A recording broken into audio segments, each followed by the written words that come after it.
Watch out.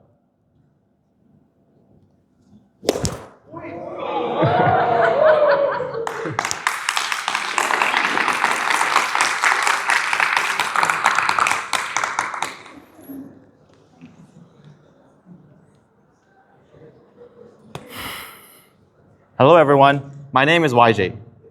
Most of you might know me as an elite golf student at FCIS.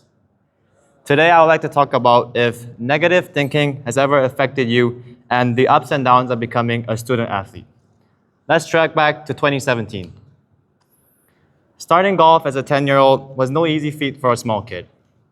The game came with so much information to absorb, and I often felt overwhelmed by how much my young brain had to process.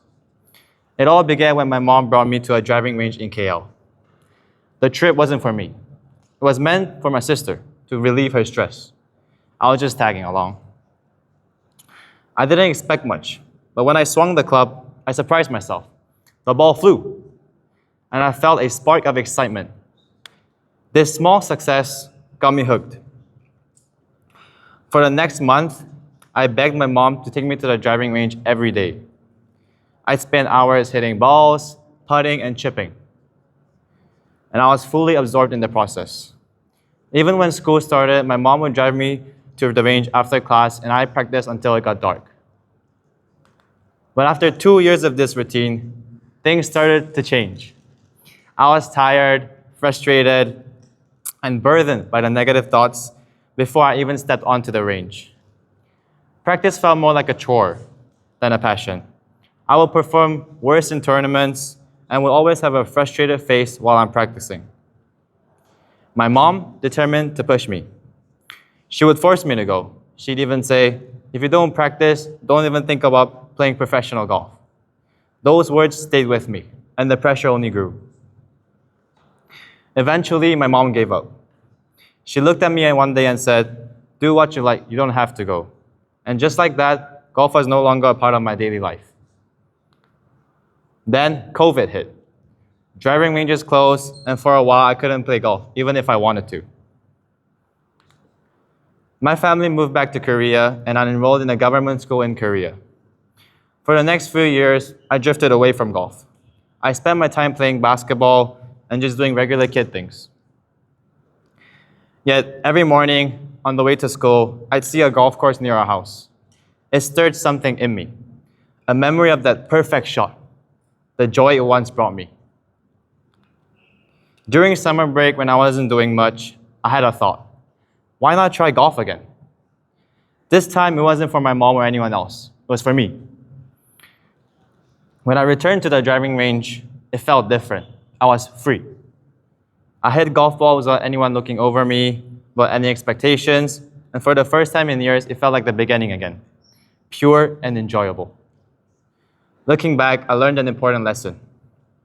When we're chasing something, for example, perfection, approval, or success, we often forget the simple enjoyment that got us started.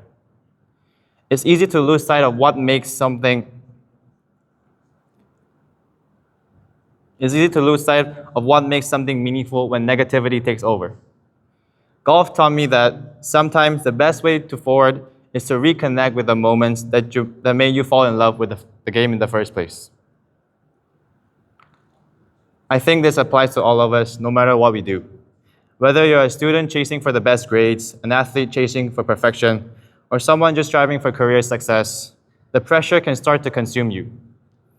You may find yourself focusing so much on what you have to do that you forgot why you started in the first place. Negative thinking can affect performance, not just because it fills up your mind, but because of this. It can slowly drain the joy from the process. I've learned that when negativity creeps in, it's not about ignoring it.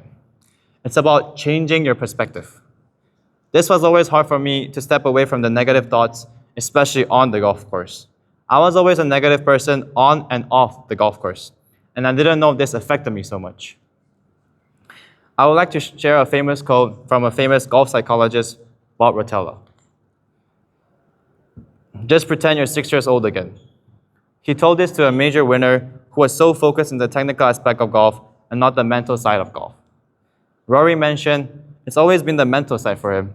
That's probably the biggest barrier between him being good and him being great. There are many ways to change your perspective, such as taking a break for a long time or trying something new that can make you think different. My journey for golf now is trying to get a scholarship to a college in the US. This has helped me a lot during my journey and how I think my way through. My attitude towards golf is about having more positive thoughts and enjoying the process and being more positive towards myself on the golf course. For me, stepping away from what I loved and coming back with a different perspective have helped me rediscover why I really started playing golf. This taught me that the journey is as important as the destination. What I want you to take away from this talk is if negative thoughts have ever affected your passion and took out the enjoyment and the joy of it, is to take a step back and ask yourself, why? Just pretend you're 6 years old again. Remember the moments that made you fall in love with it in the first place. Thank you.